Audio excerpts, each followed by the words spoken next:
Hey, everybody. Welcome to Crew Call 4-3. This is April 2023. And I'm talking with my new friend, Nick Santo from Nixtrainz. Nick and his charming wife, Sue, came by and visited the layout recently. And he's also got some products that I'm interested in talking about and using. So there's a lot to talk about with Nick. We might as well get right to it. Welcome aboard, Nick. Hi, Mike. How you doing?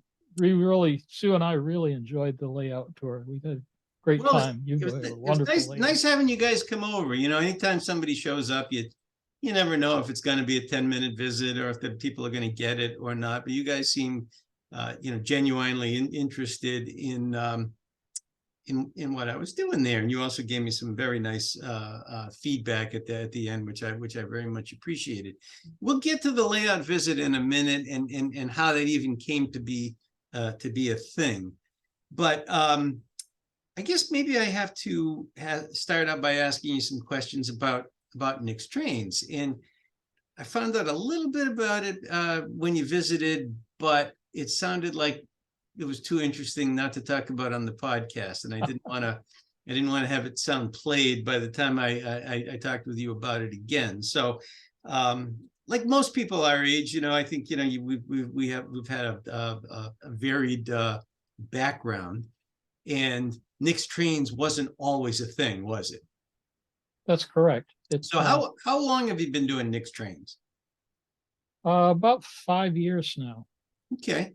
And is that, were you looking to do something in retirement? Is that basically the impetus behind it? Well, retirement scared me. I think I was running down into the cellar to play with the trains so I didn't get bored. And it kind of emanated from there. It was a thought I had for a while, and it manifested itself then. Have you always been a model railroader? I have. My grandfather had a figure 8 on a piece of plywood when I was 5 years old, and that was the seed.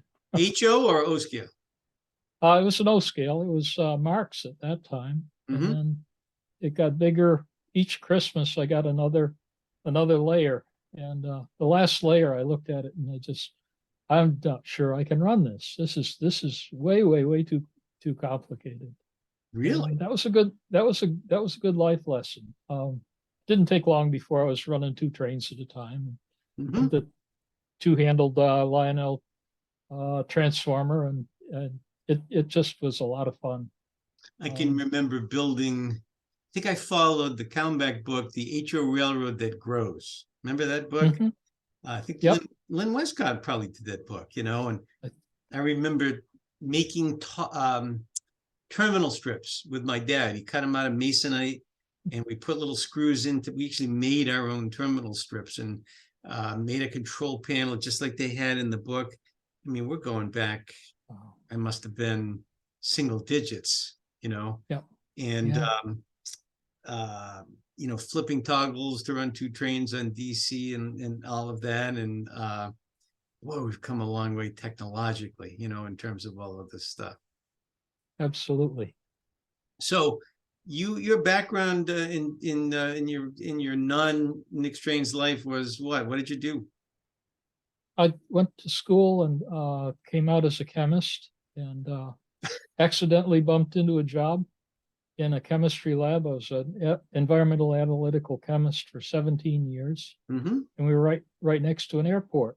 And one day I went out and said, "Mr. USA in the right seat, be careful, because I'm going to be sitting in your seat shortly." And I'm pretty good at stepping on toes, and worked for an FBO and stepped on toes really hard there somehow. I'm not quite sure how. And took all my flight students, because I enjoy teaching, across the field, and started a flight school that went for another 20 years, and then I retired. Have you ever jumped out of a plane, parachuted? Nope. Nobody ever offered. It wasn't anything I was going to pay to have done.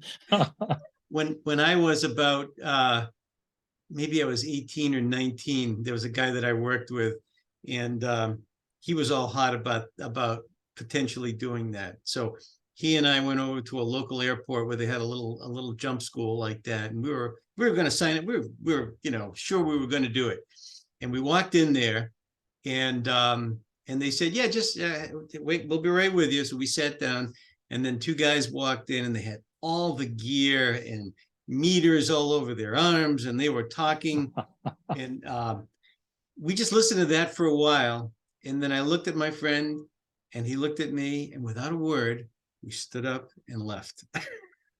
Oh, wow. We just walked out of the, I think we realized we were a little out of our depth at that, but it was like a wordless agreement there that we made, Yep.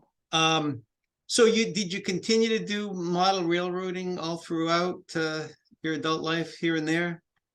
Here and there. I convinced myself when I was flying that looking down at one-to-one trains was good enough of their model training for the time being, but it wasn't until I got in enough time in retirement to really start building a real model railroad. So that was your first actual, what you call a real model railroad. Yeah, and there were a few starts. I had a small railroad in the bedroom in one of our earlier houses, and I picked at it here a little bit. I knew where when we moved into South Burlington, I had decided pretty much where I was going to start, and then it evolved from there. The railroad, it wasn't really planned totally before I started to build it. It evolved, and that's been a nice way to do it. So what's the focus of the railroad? Like, what's it about? I started with Burlington Rail Yard. That was the major focus. It was close. I could see it. I could in what era though? As well, I tell people it's as close to now as I can afford, and that started at about 20 years ago. So it's evolved, and the railroad has evolved too. Yep.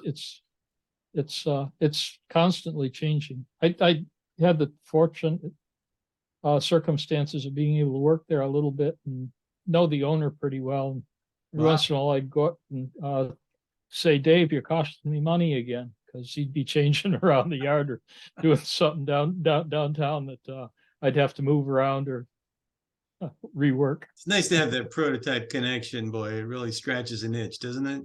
It really does. I was very fortunate.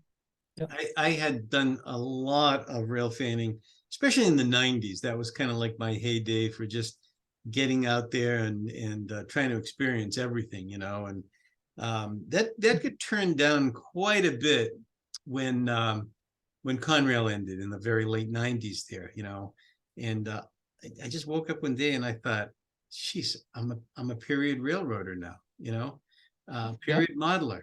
I kind of got to understand what the steam guys, how they felt, when those smelly diesels came in.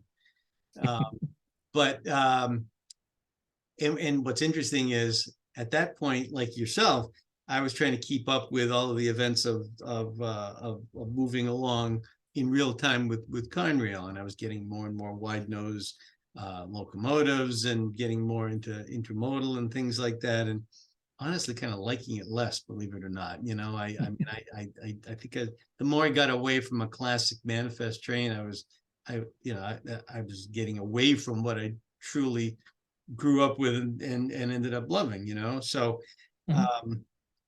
I think that it's not a surprise that I drifted backwards in time from the end of Conrail to early 90s Conrail to what I'm doing now, which is 1984. But that's interesting. So is it your intention to keep marching forward, or Well, I think your comment was very similar to my thoughts. Vermont Railway, we were talking a moment ago about pictures.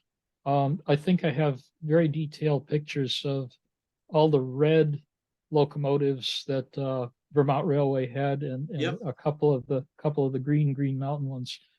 And so I've very good detail there. And I do have their two SD70 Aces.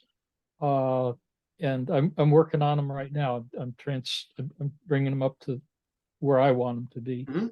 And so it is a stretch. I do like the Aces, but the GP38s and the GP40s are really turning into where my love is. And I think, just to stay in that era. Right now they're going to a lot of GTMX or GMTX blue locomotives, and Mhm. I Leasers.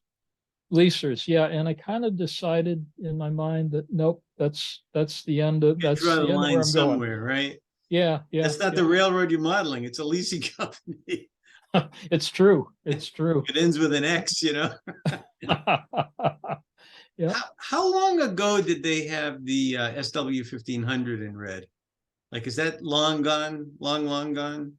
yeah, long, long, long gone. That was a nice little locomotive. I have one, That's the and first that one I must have, noticed on that railroad, believe it or not. yeah, I believe it. Um, Boy, that must have been gone in the 80s early probably. 90s, late 80s. Yeah, Yeah. yeah, I think so. Yep.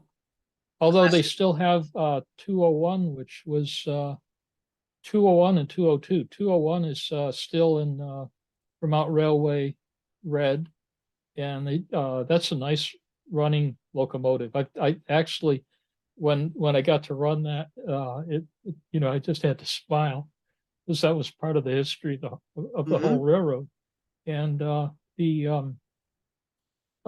202 got painted blue for the Washington County Railroad. And so I don't know. I was really sorry they did that, and I don't think I'll ever repaint 202. I might get a I might get a 202 eventually, but my 202 is red.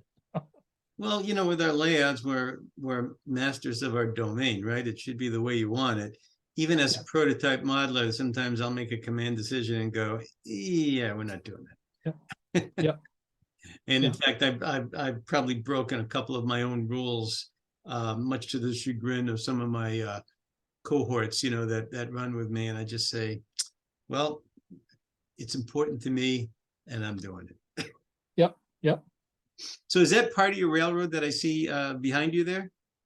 It is. Um, Actually, right. Uh, Got my hand work right there Looks like the Walter was propane tanks on one side there. yep, and they were all reworked, but right where my finger was is Depot Farm Supply, Mm-hmm. and I was lucky. There's uh, American Model Builders B&O station that was just exactly like just there was no kit bashing at all to it. It was assemble it, paint it the same Wow. color, and that was it. The rest of the building, the grain tower there, and and the extension of the building was all kit bashed, and so I had that not kit bashed but scratch built, Mm-hmm. and I took a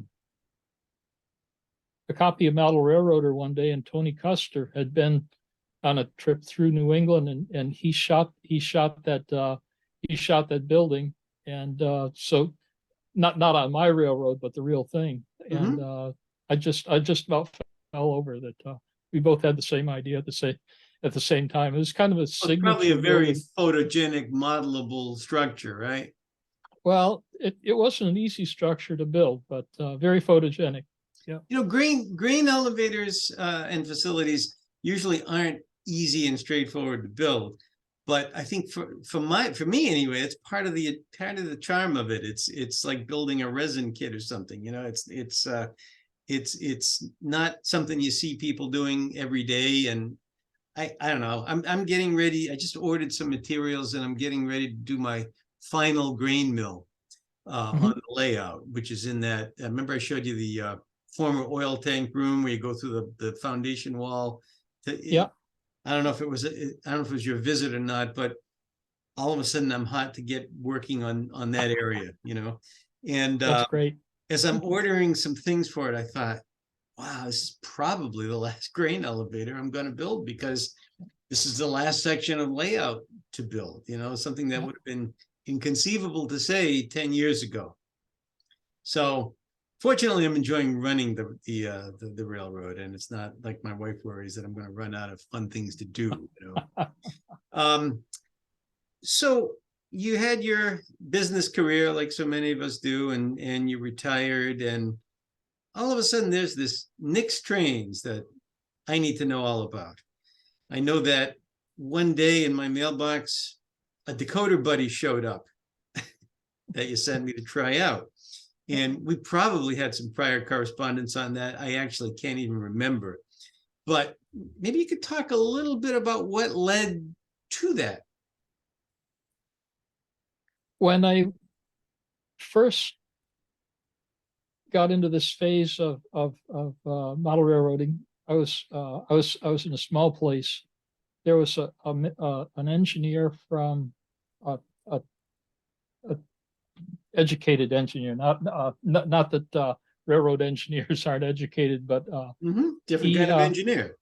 Yeah, he came to Vermont and did classes and had a small train store in Virgins, Vermont, and he made the initial locomotives that I had. It was always after me. Geez, you should go DCC. You should go DCC. He was taking black Athearn locomotives and super detailing them and or painting them and super detailing. They're really nice locomotives. I still have every one of them. I still remember that period where I was still DC and people were starting to go DCC, and I eventually bit the bullet, and put NCE DASRs in all my locomotives, and yeah, same here. All right, nice. I'm done now. Yeah, they're great. They're great decoders. And they were like $9. I mean, they were, it wasn't a big investment to do that. And of course, I thought I was all set until sound came out, but I jumped in here. Keep going. So no, that's good. So then Atlas came out with GP40s, and they all had the QSI decoders in them. And I went down into the train yard and I was taking pictures and happened to notice they had ditch lights. And at that time, I said, well, geez, ditch lights would be neat. And I'm an electronics hack. I'm instead of a double E, I'm about a 0.1 E. So enough to be dangerous. Yeah, just barely. So I took the shell off and started to try to put ditch lights in, and the QSIs just wouldn't do it. That was about when I was really started into the flight school, and that business really took a lot of time. So I hacked at it a little bit, and I went. Tony's is just stone's throw away from here, and I knew Tony Parisi, and he was a great guy, and he had a guy, Josh Shedeker, that knew the owner of QSI, and we worked and worked and worked at it, and it just never went anywhere. So I went back to Tony's a while later, and Eric Fisk had taken over at that point. And I said, Eric, that's when I got SD70 Aces. I want to do sound in these. Which way would you go? And he happened to say Loc Sound, and that was fine with me. Well, Loc Sound had the decoder that would fit right into those locomotives, and actually would have fit back into the old dual mode Atlas locomotives. And this is the 21 pin. No, this was, I forget the model, a Select Direct that had the I call them two holers. It has it was their board type decoder. Yeah. Yes. And the first thing I did with that was cut the end of it off and started soldering into the decoder. And said, wait a minute, this isn't a wise thing to do. And right. Loc Sound was good. I forget what I did to one of them. I guess it was the first 21 pin or no, it wasn't. I modified the board, and it had a plug-in decoder that went into that. And I somehow I smoked one.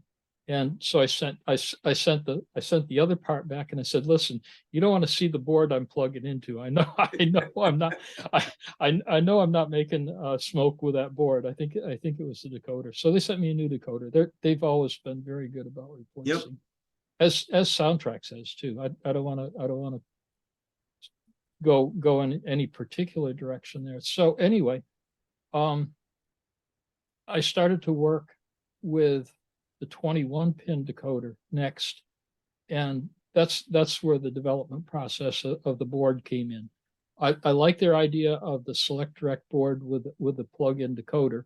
I really like the idea of the 21 pin decoder in terms of, at that time there were 8, holy cow, 8 lighting outputs. When they went to 12 lighting outputs, boy, I was in heaven. I immediately went from my original version to what I call the V5 version, so that I could get all 12 lighting outputs. And Right.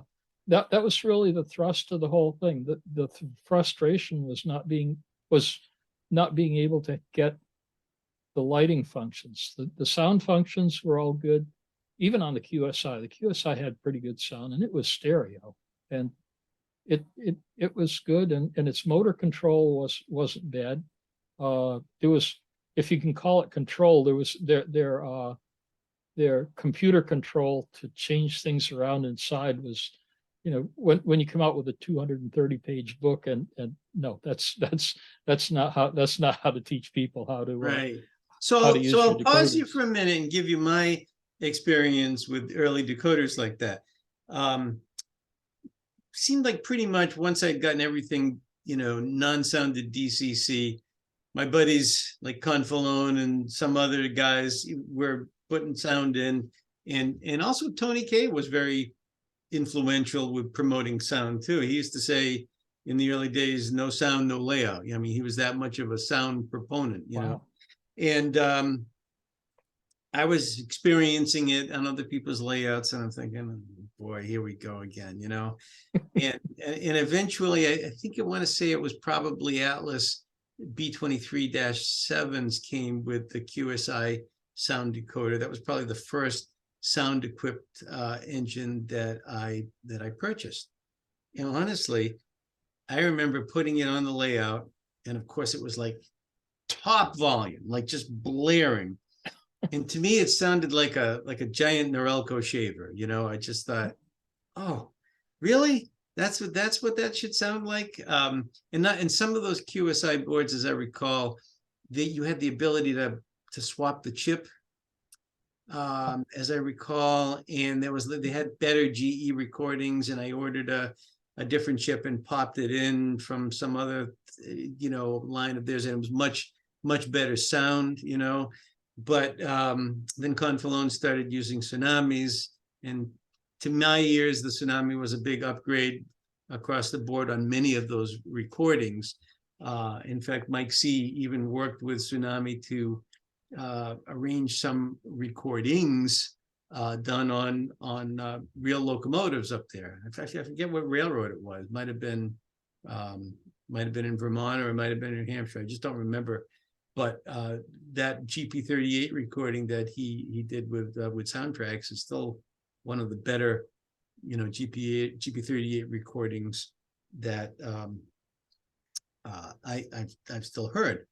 Now, there's the sound aspect of it, and then there's the operational aspect of it, right? And we started doing some things.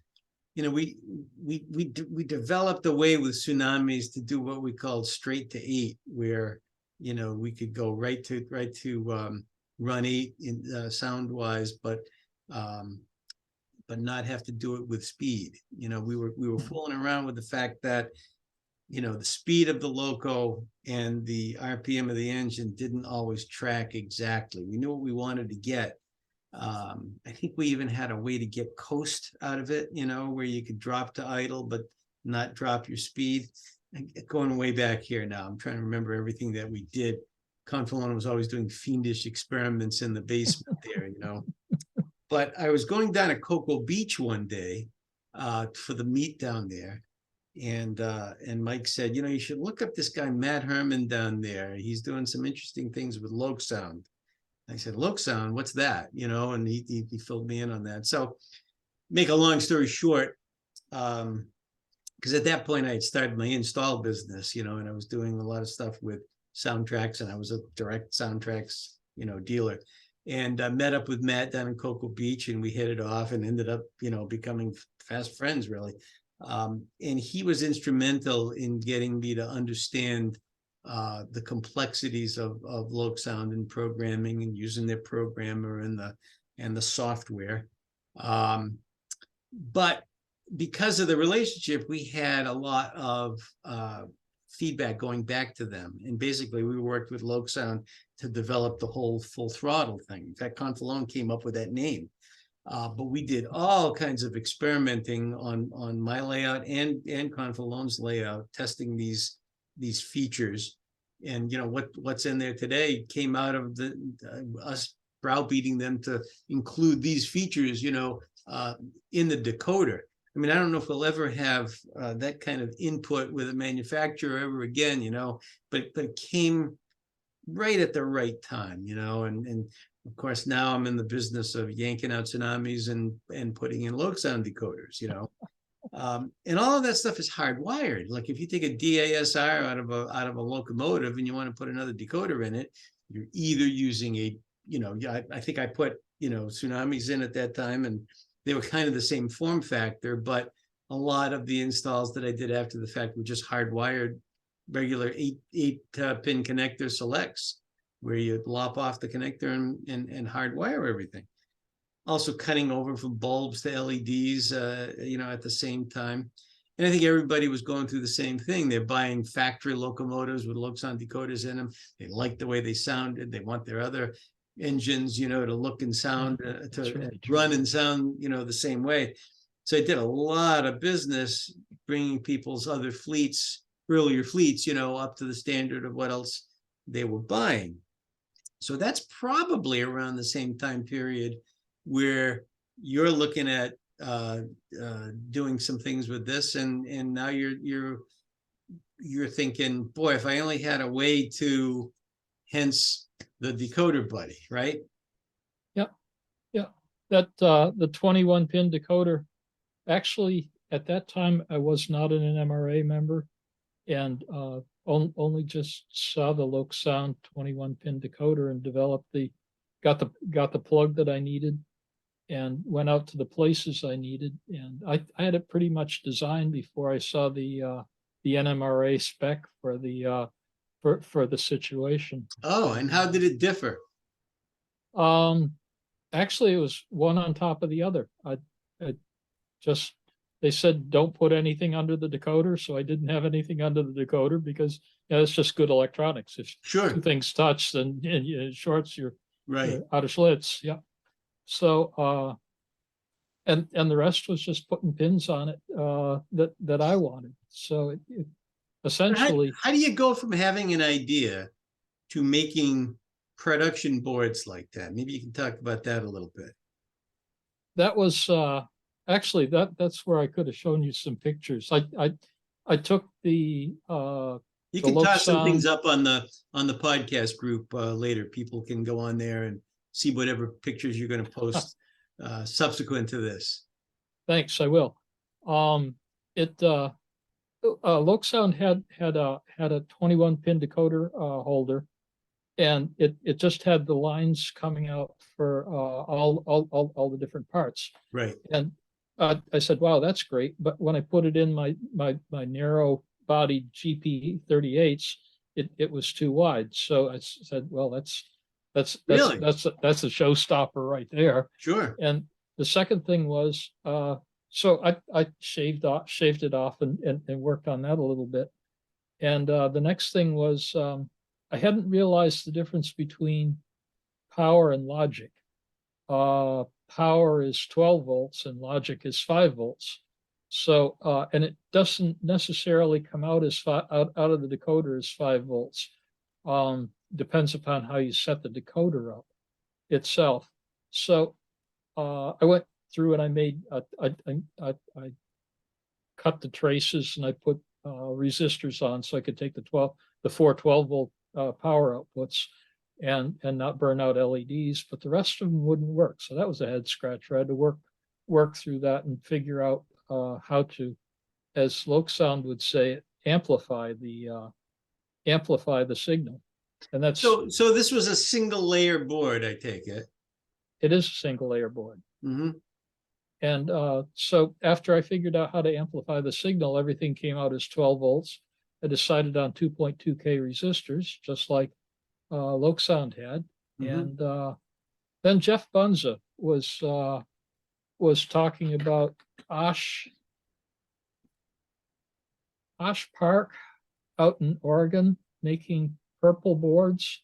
That if you could, it's been a while. I went to the internet and designed the board, sent the board out, and Osh made 3 or 5 or 7 of them or something like that for 19 or 20 bucks, and I had them back. And Do a small batch like that, really? yeah. And so that was the prototype, and certainly the first 9 didn't work. And so I kept punching at it, and When you say it eventually didn't work, like what kinds of things weren't working? Size of components, position of components.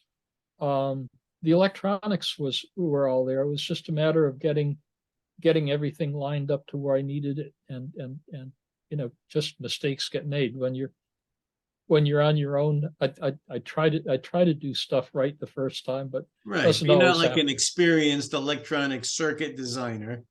No. Jeez. No.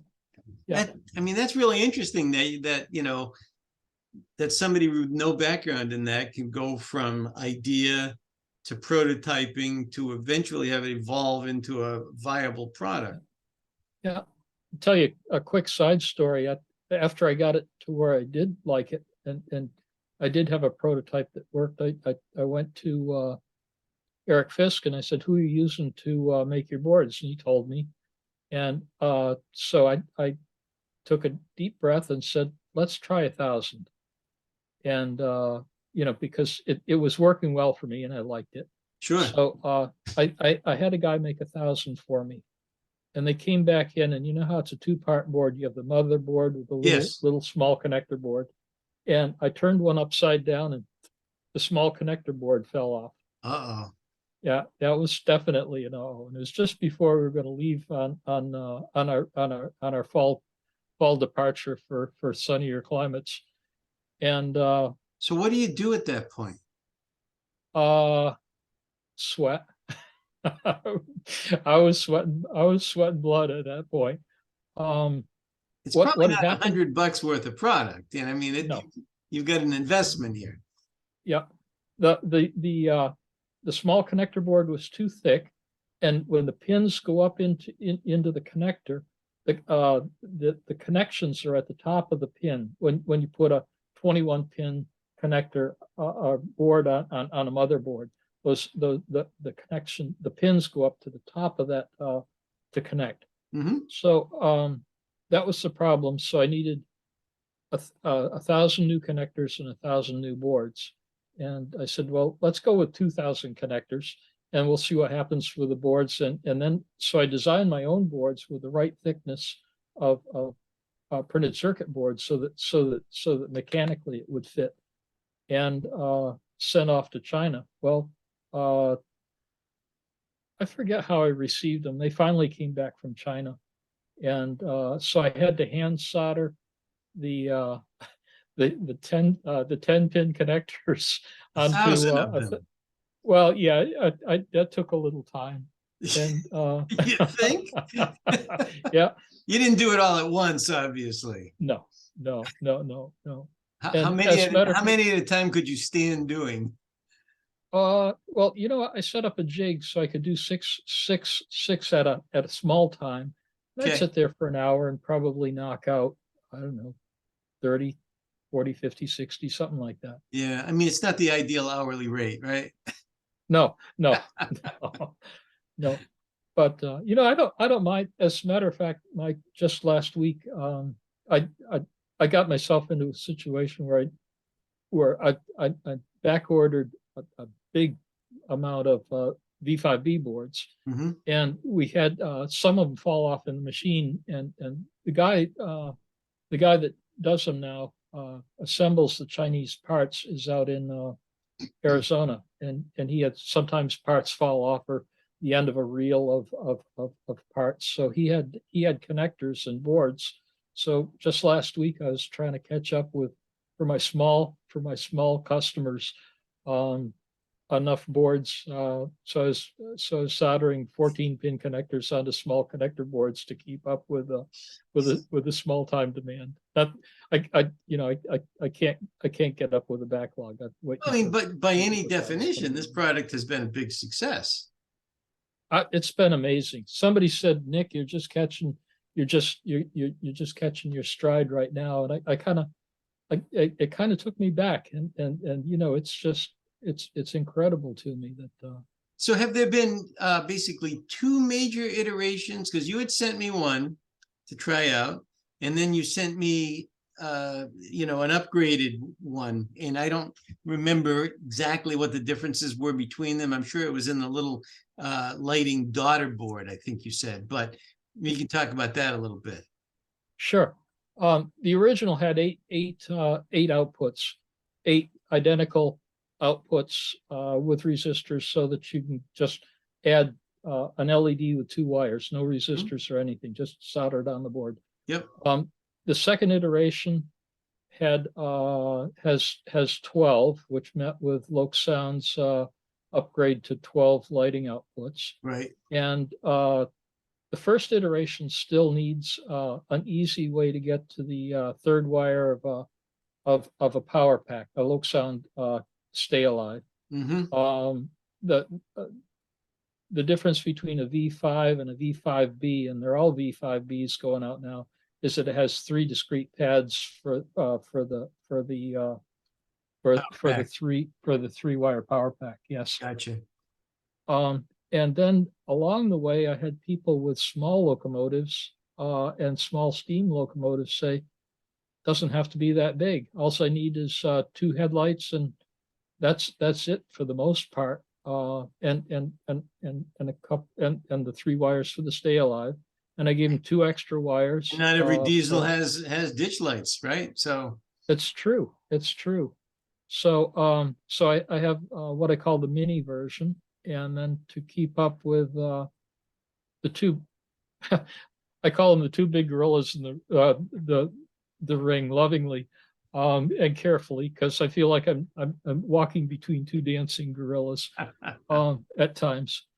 Good people on both sides. The Lokesound and Soundtracks. Lokesound and Soundtracks, and so thank you. What I've done is I've tried to match Lokesound with 2.2K resistors on one set, and then I've made an identical set with the 1K resistors to match what Soundtracks has with their Tsunamis. And so basically, then, the customer would just specify which decoder when ordering.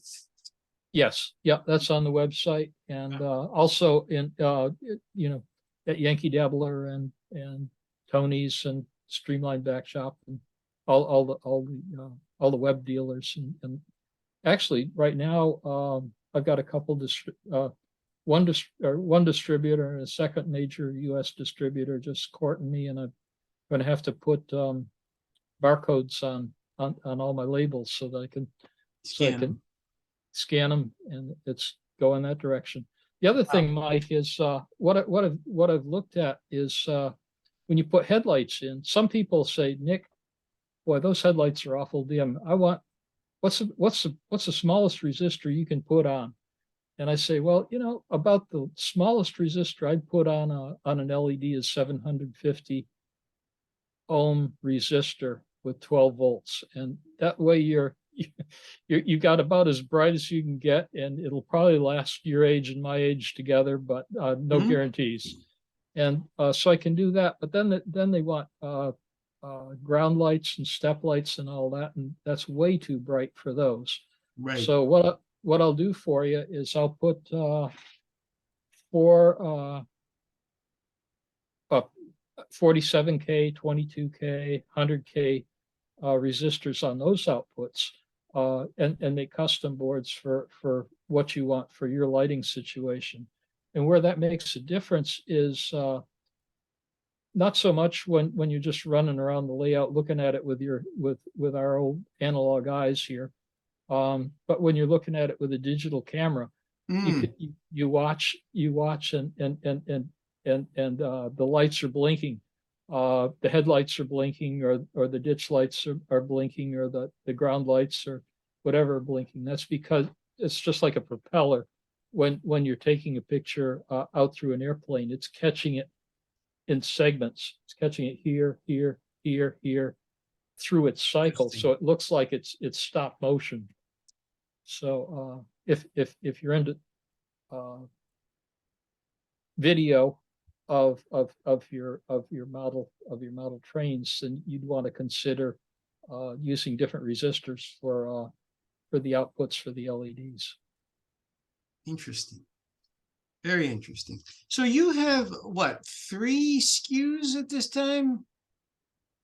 You've got the Mini, the 5B for soundtracks and Loc Sound.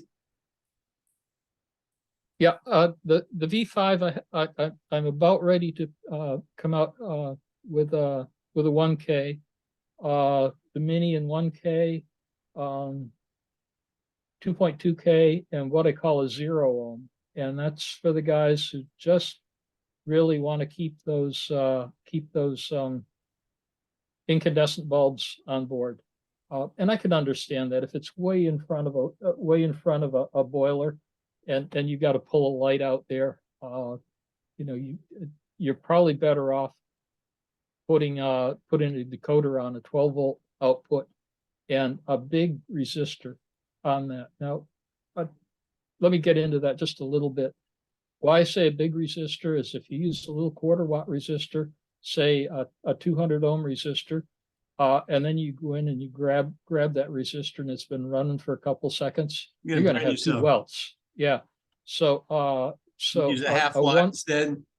I go right to a watt, and I think you'll find watt resistors. And you know where you find them is on the old boards that you took out of the locomotive to begin with. Recycling is perfect there. Right. So you can put those in line and be really careful if you're using a plastic shell so that you don't melt it. Right. Interesting. Now, you have kind of an interesting schedule.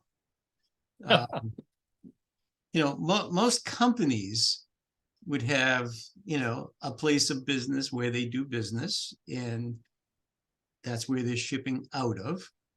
And I suppose that's where you might return a defective to, but you're a bit of a nomad for X amount of the year. Is that correct? That's correct. We leave Vermont in November, earlier in November, the better, just to stay away from those white things that fall. Yeah. And then we roll back through in April and hope that all the white is gone. We were pretty lucky this year. It's only been a couple of weeks. It was a very mild winter this year, although I can't speak to what it was like up in Vermont.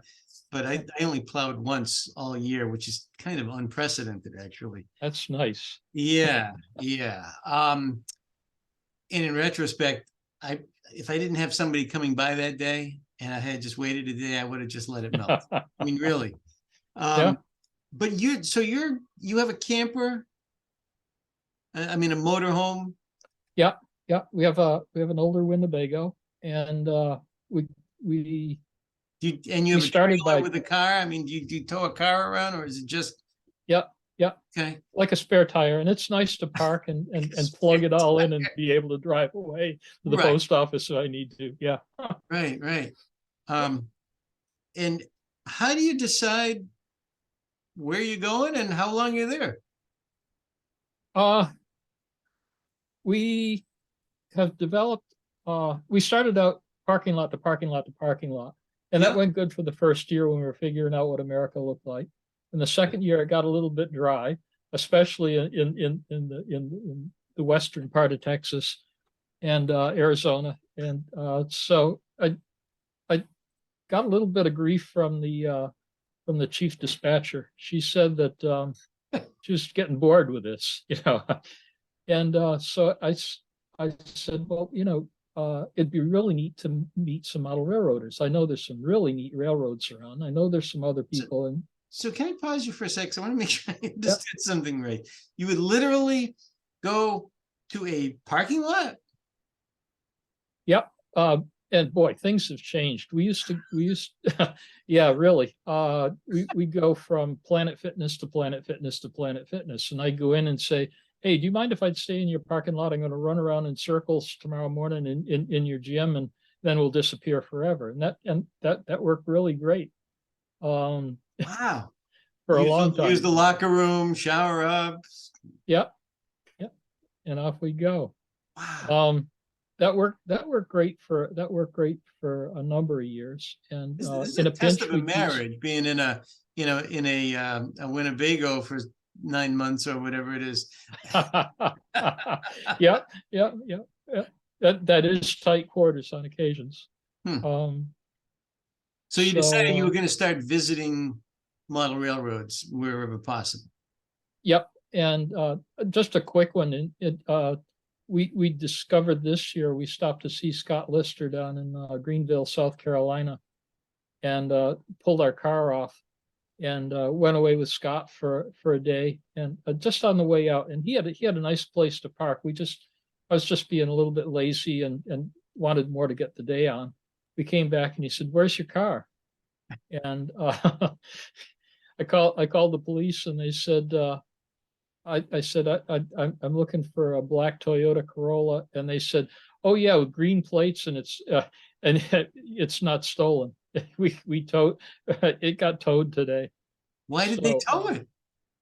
because I was parked, because I'd stayed there overnight. So Jeez. that whole thing dried up instantly. So to answer the Jeez. rest of your question, we've been going from state park to state park to state park and Yep. federal parks, and that's worked very well. So you put on, like, how many miles do you put on in a season, do you think? Close to 6,000. Yeah. It's not as much as I thought.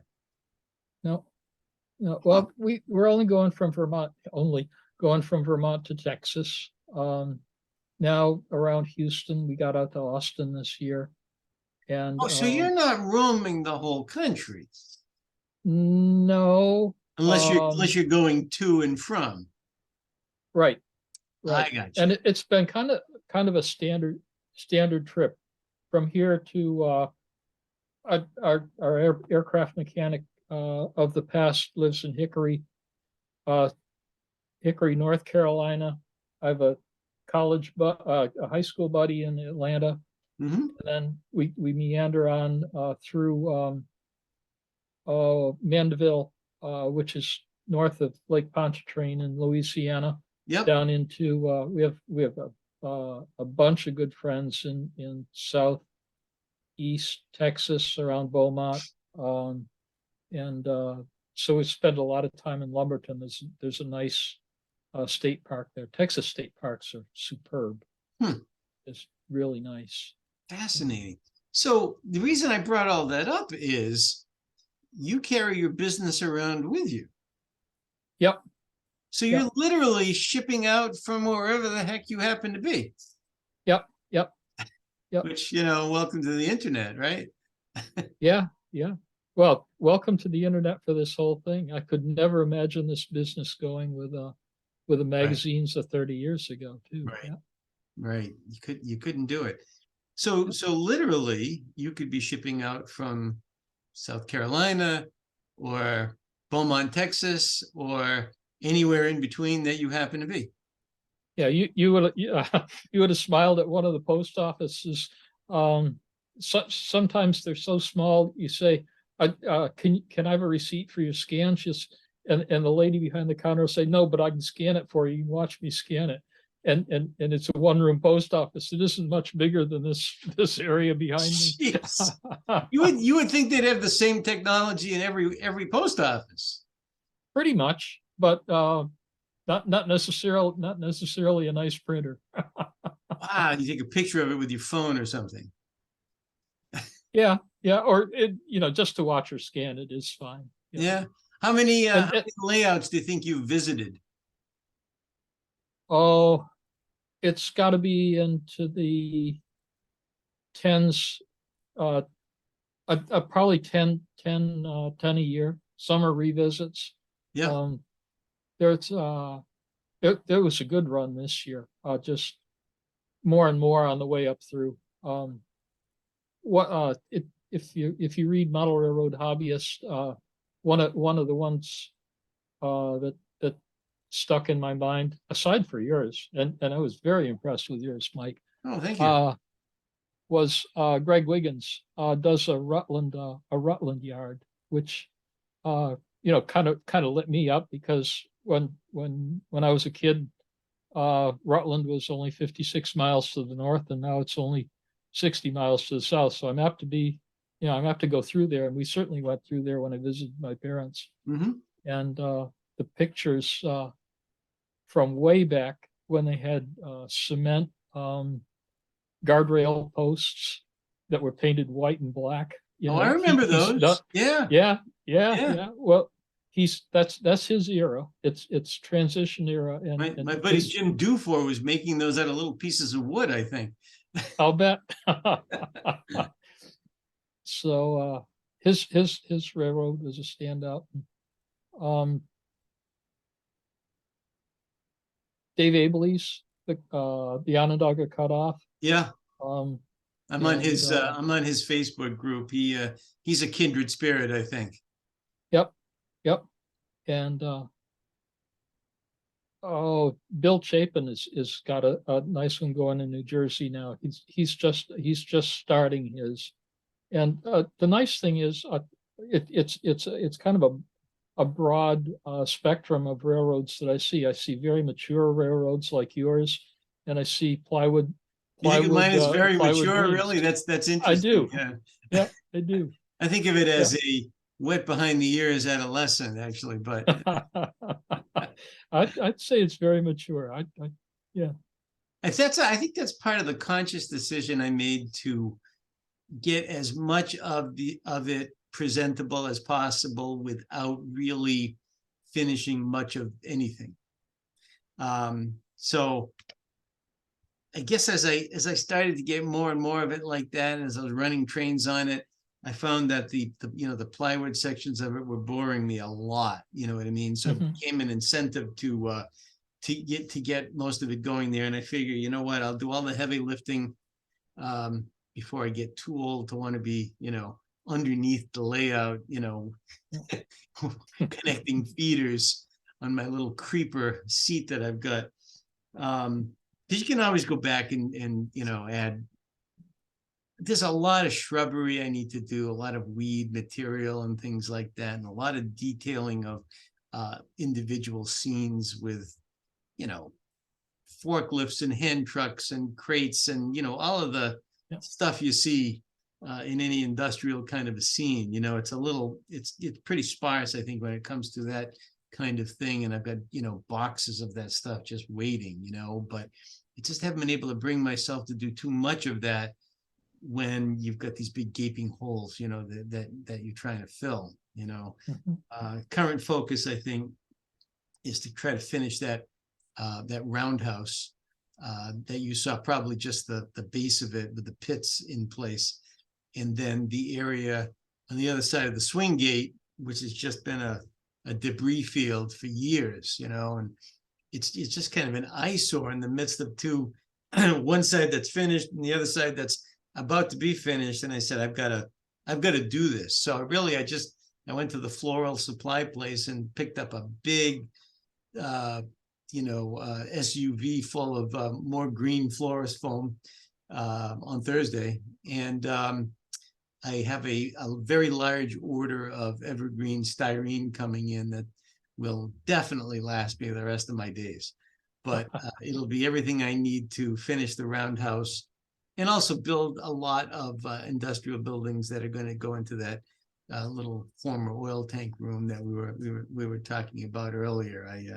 I've actually cut and installed some sub road bed in there. And that's an area that I thought I won't get to this for until, like next winter. Nope, it's happening. Yeah, that's good. I was talking to Confalone yesterday and he said, are you going to put up that photo backdrop at Pittston Junction that you were so hot to get?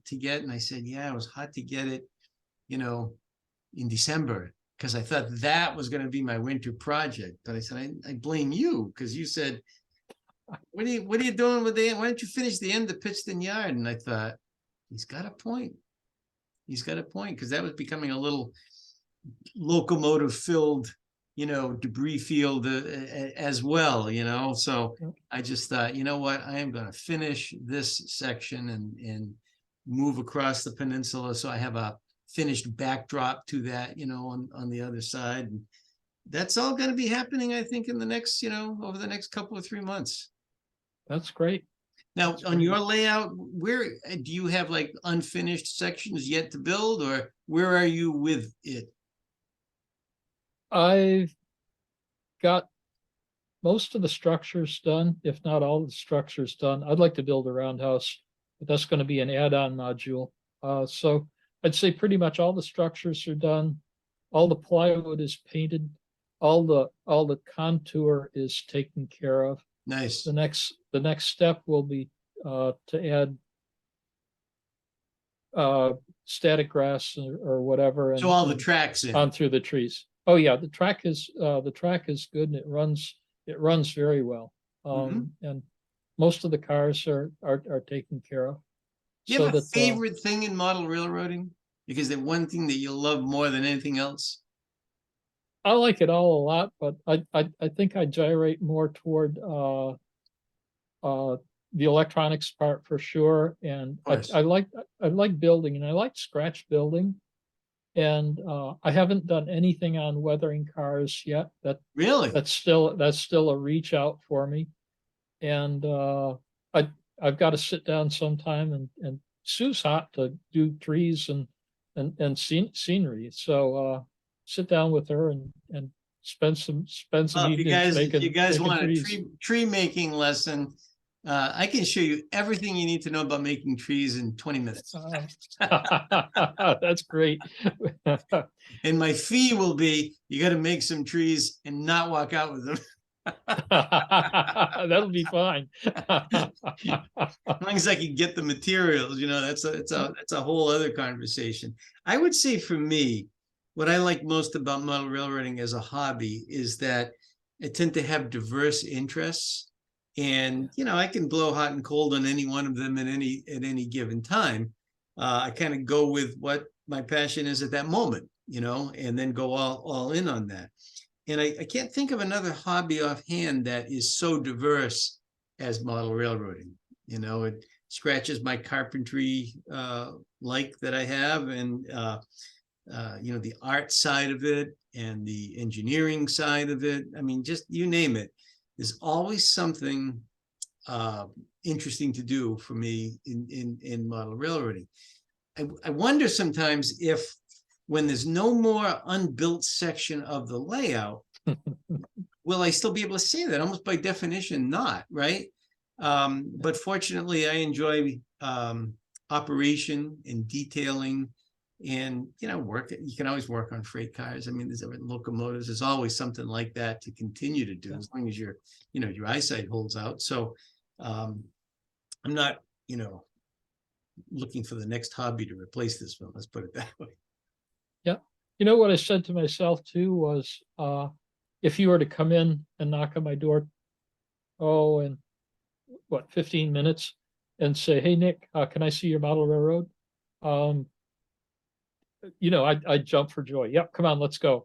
And I don't think there are many model railroaders that even the lonest of the lone wolves that wouldn't like to have you down and show you what they've done. And I think the camaraderie and the people that we've met on the road belie that fact. And it's just been that's been a very neat part that I hadn't really realized. Right. I made a lot of lifelong friends going to the proto meets when I was doing that a lot, you know, and I went to I'll bet. proto meets all over the country for a while there. Again, probably more during the 90s, you know, the late 90s, I guess. I was roaming all over the place, and I went to proto meets in Chicago and California and you know, down in Florida, just basically everywhere I could find one. And a lot of times you're meeting up with people that you developed a rapport with online in a news group, I guess at the time, or on some of these other model railroading groups. And hey, you know, you click with who you click, but it helps to have a common interest. Yeah. Yeah. What's planned? Any new projects coming up? Any new products coming up? Actually, that's an interesting thing. I've been thinking about that, and no, not really anything on the drawing board. Just to keep up with this right now in retirement is fine with me. Do you feel like you created a little bit of a monster? Yeah, a little bit of a monster At times, right? yeah, at times. Yeah, there are days I wonder, but for Is the your most part, it's been a lot of fun. You're not working with any OEMs, right? You're strictly basically a retail and installer kind of a market, right? Yep. Yeah, that's it. That's exactly right. Yep. That's exactly right. Interesting. And I Well, just soon keep it that way. The Here- OEMs keep putting the JST connectors in, and I keep smiling. right, right. Fortunately, there's a standard. The website is called www.nixtrainz.com. And that's not spelled right. That's Nixtrainz. Got it. Got it. Someday I'll learn how to spell. Well, it's probably easier to write down anyway. You'll put a link on the podcast group later for anybody that wants to click on it, and I'll try to put Sure. into the YouTube video version of that. Any other closing thoughts or comments or questions? Well, it's been a real pleasure talking with you tonight, Mike. Same here. It was just as Appreciate enjoyable the when you time guys came together. down, and I enjoyed that visit, and we'll do it again sometime. That'd be great. I'd look forward to it. All right, everybody. We'll talk to you next month.